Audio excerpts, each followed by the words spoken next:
Agriculture industry, as in the tobacco industry, these companies really have a vested interest in making sure that the public doesn't have information about their effects and what risks are really posed to consuming them.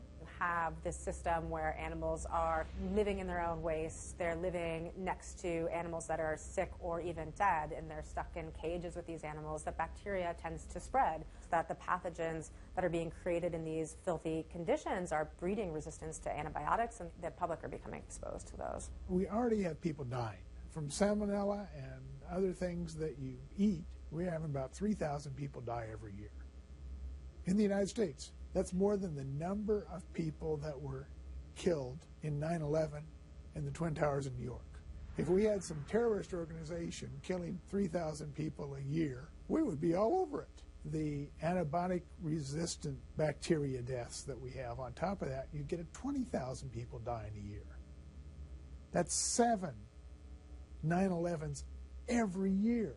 Can you imagine if that many people were being killed by some terrorist group in the United States every year? We would find them. You know, the World Health Organization has said we're nearing a post-antibiotic era in medicine. You'll be at risk in minor surgery to have a fatal infection. You'll be at risk going to the dentist if you have a tooth extracted. Or it'll be like Civil War medicine. You get an infection in your leg and you cut your leg off. So you have this very dangerous situation. By crowding these animals in, they become a perfect engine for generating a new flu virus that can come out into the community. If you lived near a swine spray field, not even the CAFO, but the waste disposal field, you were 3 times more likely to have a MRSA infection. You can't see how it impacts the average person's life in Duplin County, North Carolina, and not be a little upset about it. From an environmental standpoint, from a community standpoint, from all other aspects, North Carolina, we're in a state of emergency. We've already had bouts of swine flu, or H1N1 as they prefer to refer to it. That particular swine flu incident was originated on a farm here in North Carolina. There's approximately the same number of hogs in North Carolina as there are people. Between 8 to 10 times the amount of feces is produced by a hog, an adult hog, as compared to an adult human. 10 million pigs in North Carolina produce the waste equal to 100 million humans. This is the equivalent of the entire U.S. eastern seaboard flushing their toilets into North Carolina. But there is no waste treatment. The pigs' waste falls through slats in the floors of the sheds they are forced to live in. It is then pumped into giant waste pits, which leach into rivers and streams, and is pumped out unfiltered onto fields, further polluting the environment and neighboring health. When you go back and you look at where these hog facilities are located, there's a disproportionate number of them that are located near communities of color, low-income communities. It is definitely a human rights issue. My sister, she have asthma, and you know, her brother, he have asthma. He's 3, and we don't know what she might have. I have asthma, I have sinus, I have sarcoidosis, that's the bacteria, and I have a pacemaker, which is 6 sinus syndrome. But you know, mostly everybody in this neighborhood got asthma or either cancer. My neighbor there died from cancer probably just last year. My nephew down the street, he's got cancer. He's in terminal cancer, stage 4. Not a smoker, not a drinker. And it's not in his lungs. It's in his lymph nodes. But see, if you live here and saw the way they do, you wouldn't eat no pork. Well, I don't eat bacon because I know where it comes from. When they die, they go into a box and they decompose because they swell from heat.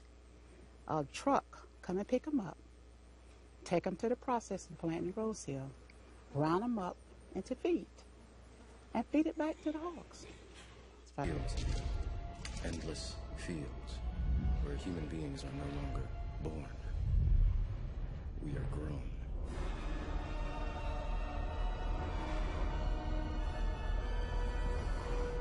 For the longest time, I wouldn't believe it.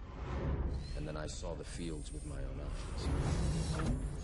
Watched them liquefy the dead so they could be fed intravenously to the living. And standing there, facing the pure, horrifying precision, I came to realize the obviousness of the truth. I come out this door, if he's spraying there, it's going to come in my face.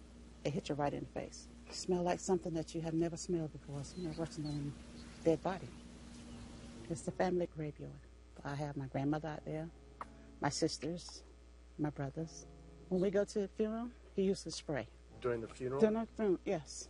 During the funeral. Yeah, he spray.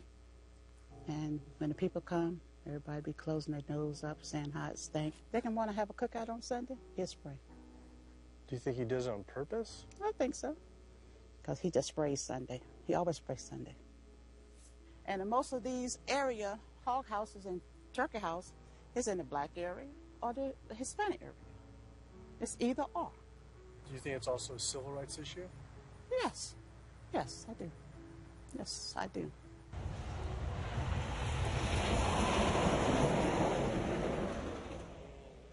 There have been times in the past that I have gotten ready on the Sunday, got ready to go to church and come out, and the smell was so strong that I had to go back and regroup because it got in my clothes and I just couldn't go to church smelling like hogs, you know. I just couldn't do it. So I don't think the government cares.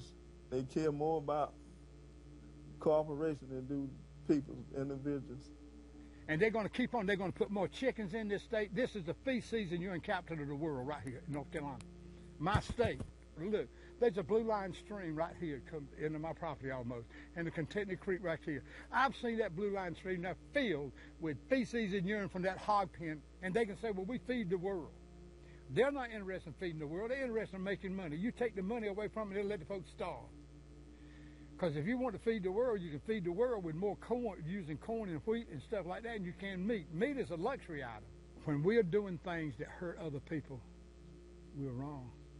But a lot of good people will sit there and eat bacon knowing that it's causing someone else to be very unhappy. I woke up the next morning to find the Burden River had experienced another massive fish kill from the pollution running off hog farms. Tens of thousands of fish were washing up on shore. All this talk about health, I realized that I was only focused on personal health. But health started to mean so much more to me.